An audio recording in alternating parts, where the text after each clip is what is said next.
you're Mr. Clutch, right? And so I've only watched you for a couple of years playing football, but I've seen you, like I said in the beginning, like many times, have that. I always felt like when you were playing at NIU, even if the game wasn't super close, I felt like, oh, Rocky's going to bring him back. And then especially if the game was close. I mean, there was that one year where like every game was close. Like every game came down to the last minute.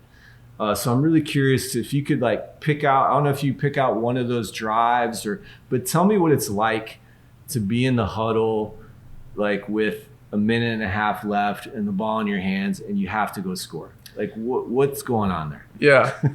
It's a crazy moment. Like you said, we had a bunch of them in 2021. And I think that the biggest factor in converting a 2-minute drill is, one, the quarterback has to understand the situation, right? It has to understand how much time you have left. Do you need a touchdown or a field goal, right? And then you can kind of, pick and choose where you're going to go with the ball based on that, right? Like sometimes you don't have to be as aggressive as you think, or sometimes you do have to push the ball down the field. And I think that's part of it, but I think a really big part of it is the unit having confidence that you can get it done. Yeah. Right? Because everybody thinks about the pressure on the offense, but really a lot of the pressure's on the defense because, they're the ones that got to stop you. Yeah. Oh man, that's a great way to look at it, man. You flipped it. Yeah. Yeah. But totally. It's really, it's a lot of fun for me because, one, you get to sling the ball all the way all around the field, which is nice. But especially at NIU, that's nice to be able to do that every once in a while. Right? Yeah, it's a nice little switch up for me. But yeah, just the ability to win the game, right? Having the game on your shoulders, I think, is something that I really look forward to. And we'll talk about the first 2-minute drive. All right, so Georgia Tech. It's the first game at NIU. Okay, wait. I gotta ask you something first. Yeah. All right, you talked about the pressure being on the defense, which like really kind of like just flipped my brain around. So are you trying to like pick apart like where they're scared, like what their weaknesses are, or are you trying to like go to your strengths and stick with those? Like, does the fact that they're on their heels have anything to do with like your thought process and where you're going with the ball? Yeah, I would say. So typically in a 2-minute drive, defenses only have a couple of calls, right? So it's a lot of times you're going to get very soft zone coverages or some type of man, right? So my biggest strength is whatever their weakness is for that play. Go for that. Right. So if they're playing a soft zone and they're giving us, easy completions, you want to take that. If they're playing man coverage, now is your chance maybe to take a shot.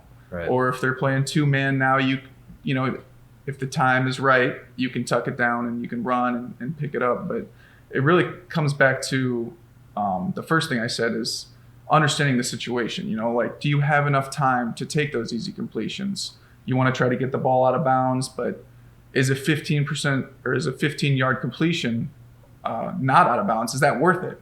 True. Right. So it depends on how much time's left. Do you have timeouts? Do you need a touchdown? Do you need a field goal?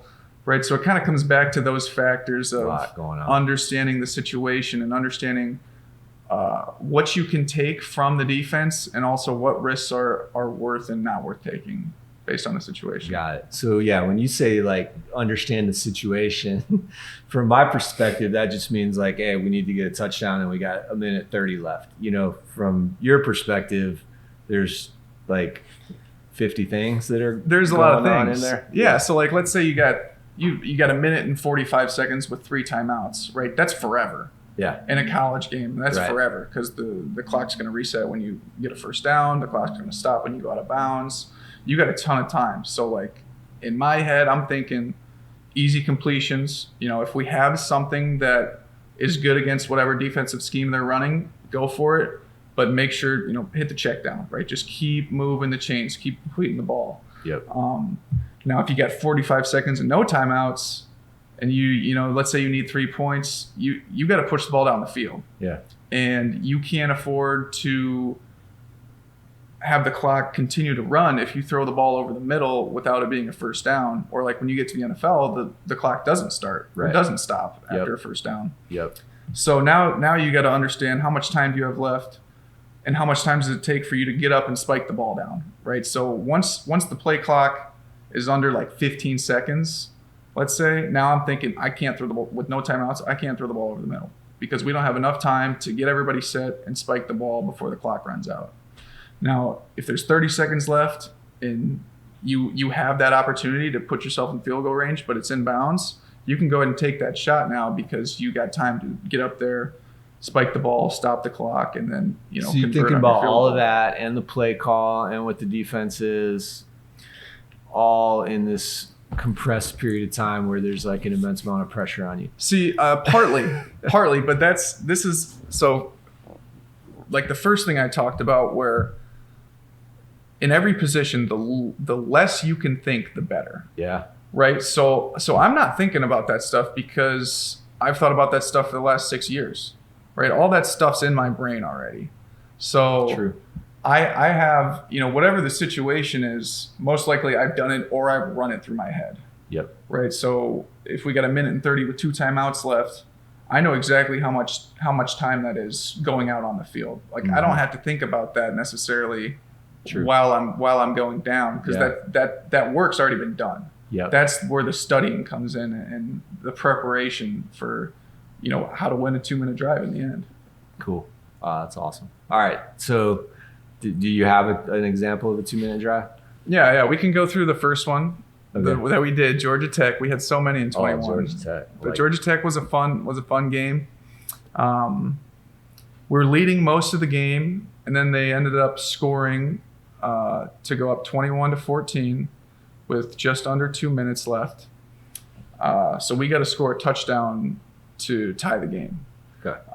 Before the 2-minute drill even started, my coach and I, Coach Hammock and I talked, and we had already discussed that, hey, we're going to go for 2 if we score. We're going to try to go for the win. Absolutely. And this is the play we're going to run. So Right. I already have that in my head.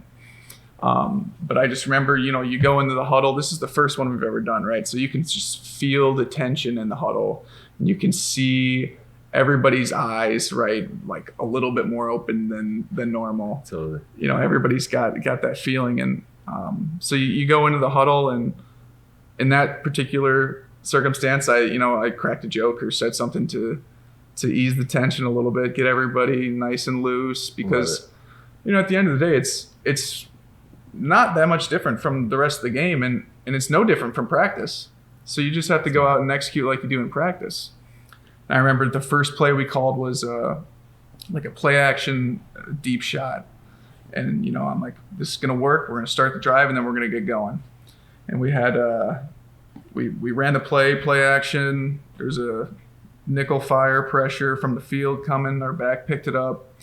And they they clouded it, ran some sort of cover 2. I might be going into too much football. Oh man, I've played Madden before. I know the cloud coverage. Yeah, but so they rolled it over the top, and Richie did a really good job of kind of understanding the soft spot, found a soft spot in the zone, and I hit him right over the flat defender's head, completed for like a 35-yard gain. Nice. And now we're rolling. Yeah. So that was like a big moment, and everybody's now excited, right? All the nerves are gone. Now you're just playing.